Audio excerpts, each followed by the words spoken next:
Varicose వ్యాధితో బాధపడుతున్నారంట. తక్కువ ఖర్చుతో ట్రీట్మెంట్ కావాలి అనుకుంటే ఎవిస్ హాస్పిటల్ని సంప్రదించండి. నమస్తే రమ్మగారు. నమస్తే జయ. రమ్మగారు, విక్రమ భేతాల కథలు ఏమన్నా చెప్తారా? ఒకటి, పట్టుబదలని విక్రమార్కుడు మళ్ళీ వెనక్కి తిరిగాడు, శవాన్ని భుజం మీద వేసుకున్నాడు, నడుస్తున్నాడు. దాన్ని ఆశ్రయించుకుని ఉన్న భేతాళుడు రాజుగారికి ఒక కథ చెప్పాడు. ఏం చెప్పాడు? పూర్వం ఒక కాపుల కుటుంబం ఉండేది. అయితే ఈ కాపు అనగానే మనం చెప్పుకునే కులం కాదు, పొలం పనులు చేసేవాళ్ళు. పదే పదే చెప్పాల్సి వస్తుంది. మరి ఏం చేయనమ్మా, నేను చెప్పాలి, తప్పదు. సరే, ఒక అబ్బాయి రైతు, వాళ్ళ నాన్న ఒక మాదిరిగా ఒక రెండు మామిడి తోటలు, చిన్న ఒక 2 ఎకరాల మామిడి తోట, దాన్ని ఆనుకుని ఒక బంజరు ఉండేది. భీముడు అతని పేరు. ఈ భీముడికి తండ్రి కొంచెం పెద్దవాడయ్యాక ఇంటి పెత్తనం అతనికి అప్పచెప్పారు. ఏదో తాపీగా వ్యవసాయం చేసుకునే రకం. తండ్రి గతించాక వాళ్ళ నాన్న ఉండగా బంజర్ని దున్ననివ్వాల ఆయన. ఇప్పుడు మామిడి తోటల మీదే వీళ్ళ వ్యవహారం నడిచేది. 2 ఎకరాల మామిడి తోట, అక్కడక్కడ ఏదో చిన్న అంతర పంటలు లాంటివి ఏవో వేసుకుని జీవించేవాడు. ఇతను ఏమనుకున్నాడు, అడ్డం చెప్పే నాన్న లేడు, బంజర్ని దున్నుదాం, అది కూడా ఓ 2 ఎకరాలు వరేసుకుంటే అక్కడికి వస్తుంది అని చెప్పి వాళ్ళ నాన్న ఎందుకు వద్దన్నాడో అతనికి తెలీదు. కానీ అది మనదే, కానీ మనకు అచ్చి రాదు, వద్దన్నాడు. ఇతను దున్నడం మొదలుపెట్టాడు.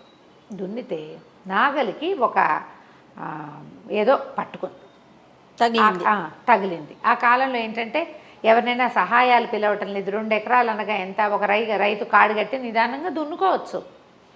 కూలీలు పెట్టుకోవడాలు, ఎవరితోటైనా చేయించడాలు, అవి ఇంత చిన్న కుటుంబాల వల్ల కాదు కదా. అతన్ని స్వయంగా దున్నుకుంటున్నాడు. ఏదో పట్టుకుంది. ఏం పట్టుకుందా అని కాడు తప్పించి కొద్దిగా చూస్తే ఏదో రాయిలాగా ఉంది. అది కదిలేసరికల్లా దాని కింద ఒక ఇంత బాక్స్ దొరికింది అతనికి, ఒక పెట్టె.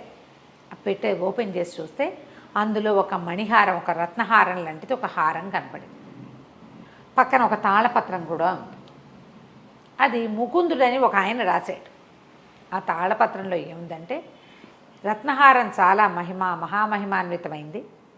ఇది మెళ్ళో ధరించిన వాడికి ఎదురుగుండా వాళ్ళ మనస్తత్వం ఏంటో బోధపడుతుంది. బాగుందిగా. వాళ్ళ ఐడియా మనకు తెలుస్తుంది.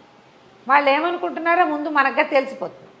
ఈ ముకుందుడు అనేవాడికి వాడి తపసిద్ధి ప్రకారం అది దొరికింది, ఈ రత్నహారం.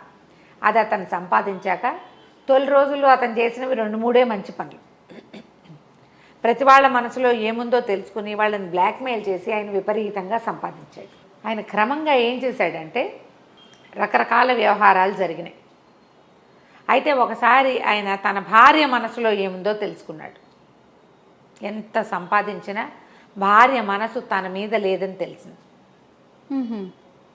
ఇంకెందుకు, ప్రపంచంలో ఎవరిని ఎందుకు ప్రేమించరు, అవసరార్థమే ఉంటారు వాళ్ళతోటి. అది తెలిసేసరికల్లా ఆయనకి జీవితం మీద విరక్తి పుట్టింది. ఈ హారాన్ని, ఈ కథ విషయం రాసి ఈ తాళపత్రాన్ని ఒక చోట పాతి పెట్టేసి సన్యాసి అయిపోయాడు. ఆ హారం మన భీముడికి దొరికింది. ఓకే, అయ్యో ఇది ఇట్లా ఎండవుతుందేమో అనుకున్నాడు. భీముడు స్వతహాగా చాలా మంచివాడు. సరే, అతను ఏం చేశాడు, హారం చూస్తే మెడలో వేసుకోబుద్దాయి. సరే చూద్దాం ఇది అసలు పనిచేస్తుందో లేదో అని అనుకున్నాడు. మెడలో ధరించాడు. ధరించి ఇంటికి వెళ్ళాడు. భార్య ఆ చూడగానే వచ్చారా అని కాళ్ళకి నీళ్ళు ఇచ్చింది. ఆమె మనసులో ఏముందో కనిపెట్టాడు, తెలిసింది.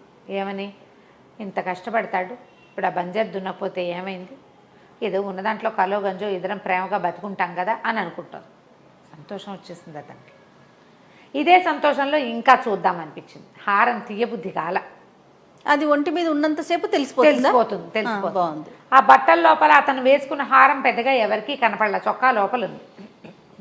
ఇతను ఆ ఊరి జమీందారు గారు రంగస్వామి, ఆయన తమ్ముడు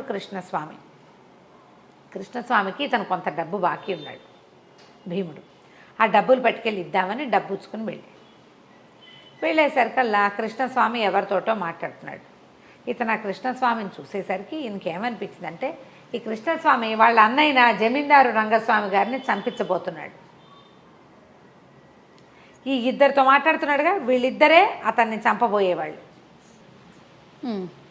ఏమని వచ్చేసింది లోపల నుంచి, మీ అన్నయ్యని చంపటం అంత మంచి ఆలోచన కాదండి, తప్పు, ఇట్లా చేయకూడదు, కుటుంబ పెద్ద ఆయన చాలా మంచివాడు, ఇటువంటి దుర్మార్గపు ఆలోచనలు చేయబోకండి. చంపిత సాధించే సంపద మీకు ఏ రకంగానూ ఉపయోగపడదండి అన్నాడు. అనగానే కృష్ణస్వామి అన్నాడు, నేను చంపటం ఏమిటో ఈ మా అన్నయ్యని, భలేవాడివి అనేసి, అలాంటివి ఏమీ లేవు, ఇచ్చేది నువ్వు ఏ పని మీద వచ్చావు అని అడిగాడు. డబ్బు ఇవ్వడానికి వచ్చానండి. ఇచ్చి వెళ్ళిపో, డబ్బు ఇచ్చేసే అని తీసుకుని, అలాంటిది ఏమీ లేదు, నువ్వు నిశ్చింతగా వెళ్ళు అని చెప్పాడు. వెనక్కి తిరిగాక నిజంగా మన భీముడు బయలుదేరాక ఈ కృష్ణస్వామి అన్నాడు, తన దగ్గర ఉన్నారుగా ఇద్దరు రౌడీలు, వాళ్ళతోటి ఏం చెప్పాడంటే, ఒరే వీడు ఎట్టాగో వినేసాడురా మనం అనుకున్న మాట, వీడిని చావచిత కొట్టి ఎక్కడైనా బారేయండి, వీడు ఇంకెవరికైనా వీడు చెప్పాడంటే కష్టం, అతనికి తెలిసిపోయిందని అర్థం కాల, వినేశాడు అనుకున్నాడు, ఎవరితో చెప్పినా మనకి ప్రమాదమే, ఈ రాత్రికి మా అన్నయ్యని లేపేస్తాం, కానీ వీడు రేపటి ఎల్లుండ్లలో ఈయనే చేశాడు నేను విన్నాను అన్నాడండి, చస్తానరా అనేసరికల్లా వాళ్ళిద్దరూ పరిగెత్తుకొచ్చారు ఇతను వెనకాల. ఇతను వెనక్కి తిరిగి వాళ్ళ మొహాలు చూశాడు. చూడగానే వాళ్ళు తన్ని కొట్టడానికే వస్తున్నారని అర్థమైపోయింది, తెలుస్తుందిగా. అవును. ఇక పరిగెత్తి ఒక పెద్ద సరుగుడు తోట ఉంది, ఆ తోటలోకి పరిగెత్తేశాడు. వాళ్ళు ఇద్దరు వచ్చారు. వస్తే వీడితను ఏం చేశాడంటే తప్పించుకుని ముందు ఒకడిని పట్టుకుని వాడిని కొట్టి వాడి పంచితోటి గుంజకేసి కట్టేశాడు. దెబ్బలు తగిలినాయి. ఒకడైపోయాక రెండో వాడు ఒంటరిగాడు సులువుగా దొరుకుతాడు. రెండో వాడిని కూడా ఇతను అదే పని చేశాడు. ఇద్దరిని చెట్టు కట్టేసి మరి అక్కడి నుంచి దెబ్బలతోటి జమీందార్ గారింటికి వెళ్ళిపోయాడు. వెళ్ళి, అయ్యా మీ తమ్ముడు గారు మిమ్మల్ని చంపడానికి ప్రయత్నం చేస్తున్నాడండి, ఇద్దరితోటి మాట్లాడాడు, వాళ్ళిద్దరి సంగతి నేను తెలుసుకుని ఆయన్ని వద్దండి అని వార్న్ చేశాను, వద్దన్నాను, హెచ్చరించా ఇట్లా తప్పని, ఆయన వాళ్ళని నా మీద పంపాడు, వాళ్ళని కట్టేశానండి అన్నాడు. సరే జమీందారు గారు కొంతమంది జనాలతో పాటు బయలుదేరాడు. ఇదంతా చీకటి మాటం జరిగిపోయింది. తోటలోకి వచ్చి చూస్తే చెట్లకు కట్టేసి కనపడేసరికి బాగా 4 తన్నేసరికి ఆల్రెడీ దెబ్బలు తిని ఉన్నారు వాళ్ళు. కృష్ణస్వామి ఈ ఏర్పాటు చేశాడని బయటపడంగానే ఈయన కృష్ణస్వామిని ఊళ్ళోంచి గెంటేశాడు. ఆ తర్వాత ఇతను చిన్న పనులు చేయటం మొదలుపెట్టాడు భీముడు. మనసులో ఉద్దేశం కలుగుకుని అట్లా ఆలోచించకూడదు, ఇట్లా ఆలోచించాలి అని. మొదట్లో జనాలు ఏమనుకున్నారంటే వీడికి ఊహిస్తున్నాడు అనుకున్నారు. క్రమంగా జనాలకి ఏమర్థమైంది, మనం ఏమనుకుంటున్నామో వీడికి తెలిసిపోతుంది, అర్థమైపోయింది జనాలకు కూడా. ఇతరుల మనసుల్లో ఏముందో ఇతనికి తెలుస్తుంది. క్రమంగా ఆ ఊరి జమీందారు, ఏమంటే మీరు మా ఇంట్లో ఉండండి, మా వాకిట్లో ఉండండి, వాళ్ళు ఏమనుకుంటున్నారు చెప్పండి, అలాంటివి మొదలుపెట్టాడు. కొద్దిగా డబ్బులు కూడా వస్తున్నాయి, ఏదో ప్రయత్నం చేసుకుంటున్నాడు. తన మామిడి తోట అది భార్య చూసుకుంటుంది. మెల్లిగా ఈ జమీందారు నుంచి రాజుగారి వైపుకి ఎగబాకింది ఇతని కథ. ఓకే, చాలా మంచి పనులు చేశాడు. అప్పుడప్పుడు చిన్న ఇబ్బందుల్లో కూడా చిక్కుకున్నాడు. క్రమంగా రోజులు పెరగటం మొదలుపెట్టాయి. సరే ఇతను ఇలాగా మనుషుల మనసులోది కనిపెట్టేస్తాడు అని ఎవ్వరికీ గొలుసు గురించి ఆచూకీ కూడా రాల. అతనికి అలాంటి ప్రజ్ఞ వచ్చింది అనుకుంటున్నారు. ఒక సామాన్య కాపు యువకుడికి ఎలా వస్తుంది అని ఊహించి వీడికి ఎక్కడో జ్ఞానోదయం అయింది. అలా ఏవో భావించేవాళ్ళు. క్రమంగా ఆ చెయ్యి ఈ చెయ్యి మారి ఇంకా పెద్ద వాళ్ళ దగ్గరికి వెళ్తూ రాజుగారి దగ్గరికి చేరాడు. ఫైనల్గా అతను ఎప్పుడు తను తెలుసుకున్న విషయం చెప్పకుండా ఎప్పుడూ లేడు, ఎప్పుడు చెప్పేవాడు. సరే రాజుగారి దగ్గరికి వెళ్ళాక రాజుగారు అన్నారు, ఒక ఉత్తరం రాసి ఇచ్చారు ఇతనికి, రాణిగారి దగ్గరికి వెళ్ళు నువ్వు ఈ ఉత్తరం పుచ్చుకొని, ఆ ఉత్తరంకి సమాధానం రాయించుకురా, ఈ లోపల ఆవిడ మనసులో ఏముందో కనిపెట్టి రావాలి నువ్వు అని చెప్పాడు. భయం వేసింది ఇతనికి, కానీ వెళ్ళాడు. అందులో ఏం రాశాడు ఆయన, అందులో పెద్ద విషయం ఏం లేదు, కేవలం ఇతన్ని రాణిగారికి ఎదురుగుండా పంపించడమే ఉద్దేశం. ఇప్పుడు మామూలుగా ఆవిడ ఘోషాలో ఉంటుంది, వీళ్ళు ఎదురుగుండా రా అంటే ఆవిడ పోట్లాడచ్చు, కానీ వార్తాహరుడు ఎదురుగుండా రాకుండా ఎందుకు ఉంటుంది? ఉత్తరం రాజుగారు పంపారు అంటే వస్తుంది, అది ప్లాన్. ఆ ప్లాన్ ప్రకారం అందులో ఏం రాశాడు, సాయంత్రం తోటకు వెళ్దామా అని రాశాడు. ఆవిడ అలాగే వెళ్దాము అని రాసి ఇచ్చింది. ఆవిడ అది ఉత్తరం చదువుకుని ఏమే పెన్ను తీసుకురండి అని కేకేసి, కళాన్ కోసం కేకేసి ఆ ఉత్తరం వెనకాల రాసి ఇచ్చే లోపల ఈయన ఇట్లా మొహం కేసి చూస్తూ నుంచున్నాడు. ఆవిడ మొహం చూశాడు. ఆవిడ లోపల ఏమనుకుంటుందో ఈయనకి తెలిసిపోయింది. సరే వచ్చేసాడు. వచ్చి ఆ ఉత్తరం ఏమో రాజుగారి చేతిలో పెట్టాడు. రాజుగారు ఉత్తరం చదువుకుని, అది సరేలేవయ్యా, రాణిగారి ఉద్దేశం ఏమైనా నీకు తెలిసిందంటే రాజుగారు తను చెప్పాడు, రాణిగారు మహాపతివ్రత అండి అన్నాడు. అలాగా, అయితే చాలా సంతోషం అన్నాడు ఆయన. నిజానికి అది కాదు జరిగింది. ఆ రాణి గారు ఏమనుకుందంటే అబ్బో వీడితో పళ్ళకి చచ్చిపోతున్నాను, అసలు ఈ సాయంత్రం నేను వేరే ప్రోగ్రాం పెట్టుకున్నాను, వాడెవడో ఫ్రెండ్ వస్తాడు, సచ్చినట్టు ఈయనతో పాటు వెళ్ళాలా అనుకుంది. అనుకుంది. హ్మ్.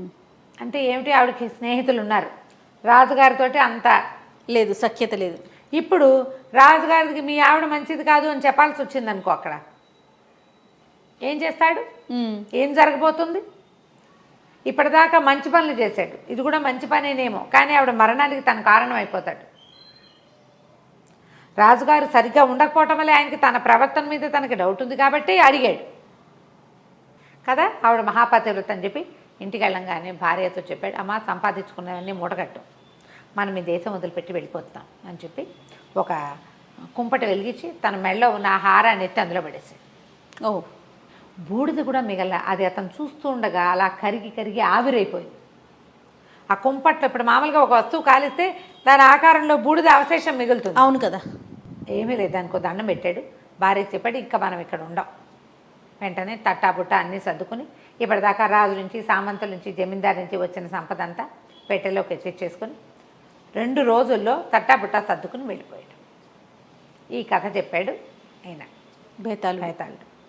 అప్పుడు అడిగాడు అనమాట రాజా, ఎందుకు ఈ భీముడు ఊరు వదిలిపెట్టి వెళ్ళిపోయాడు, హారం ఎందుకు కాల్చేశాడు అని అడిగేసరికల్లా రాజుగారు చెప్పాడు, ఇందులో ఏముంది మ్యాటర్, విషయం ఏం లేదు. ఇప్పుడు ప్రతి వాళ్ళ మనసులో ఏముందో నిరంతరము తెలుసుకుంటుంటే చిత్తక్షోభ తప్పిస్తే ఇంకేమీ లేదు. అదే కదా. అతనేవో కొన్ని మంచి పనులకి ఉపయోగపడింది, క్రమంగా ఇవి చెడు పనులకి, అక్కర్లేని వ్యవహారాలకి దారితీస్తుంది. తను ఎంతసేపు అవతల వాళ్ళ మనసును తెలుసుకునే పనిలోనే ఉన్నాను కానీ రెండో పని చేయటం లేదు. దీనివల్ల ప్రమాదాలే వస్తాయి తప్పిస్తే ఇంకొకటి రావు. దీన్ని తపశక్తితోటి సాధించుకున్న ముకుందుడే దాన్ని వదిలిపెట్టేశాడు, అది పనికిరాదని. ఏదో కాకతాళీయంగా దొరికిన తన వల్ల కొన్ని మంచి పనులు జరిగినాయి. క్రమంగా మంచి పనులు దాటి ఇంకా ఏ పనులు చేయబోతాను, నా జీవిక నేను జీవించలేను, అలాగే ఇతరులను కూడా నేను ఇబ్బంది పెడతానని గ్రహించి దాన్ని పాతి పెడితే తనలాంటి వాడే ఇంకొకటికి దొరుకుతుంది. అంతే కదా. లెక్క ప్రకారం ఏం చేయాలి, ఇతనికి భూమిలో దొరికింది, భూమిలో పెట్టేస్తే సరిపోను, కానీ ఆ పని చేయకుండా ఏం చేశాడు, కాల్చేశాడు. ఎవ్వరికి ఇది దొరకకూడదు, ఇలాంటి అవకాశం ఎవరికి లభించినా కష్టమేనని భావించి వాళ్ళ జీవితం దుర్భరం అయిపోతుంది, ఇతరుల జీవితాలకు కూడా ఇబ్బంది. ఇప్పుడు రాణిగారికి వాళ్ళ రాజుగారి మీద కోపం ఉంది, ఇష్టం ఉంది, రేపొద్దున మామూలు అవ్వచ్చు. అంత మాత్రం చేత ఆవిడలో ఉన్న చెడుని ఎందుకు చెప్పాలి, ఇప్పుడు కనపడింది కాబట్టి చెప్పాల్సి వస్తుంది. అబద్ధం ఆడలేకపోతాడు కదా, అసలు ఏ బాధ లేకుండా ఆ వస్తువునే తీసేస్తే సరిపోతుందని కాల్చేసి ఉంటాడు అనగానే బేతాళుడికి నచ్చింది సమాధానం. మంచి ఆలోచన చేసావు, కానీ నువ్వు మౌనభంగం చేసావు కదా, నేను పోతున్నానని కళేబరంతో సహా వెళ్ళిపోయి చెట్టు మీద వాలిపోయాడు. విక్రమార్కుడు మళ్ళీ వెనక్కి తిరిగి లోపలికి నడవడం మొదలుపెట్టాడు. కథ కంచికి మనం ఇంటికి. నమస్తే అండి. నమస్తే.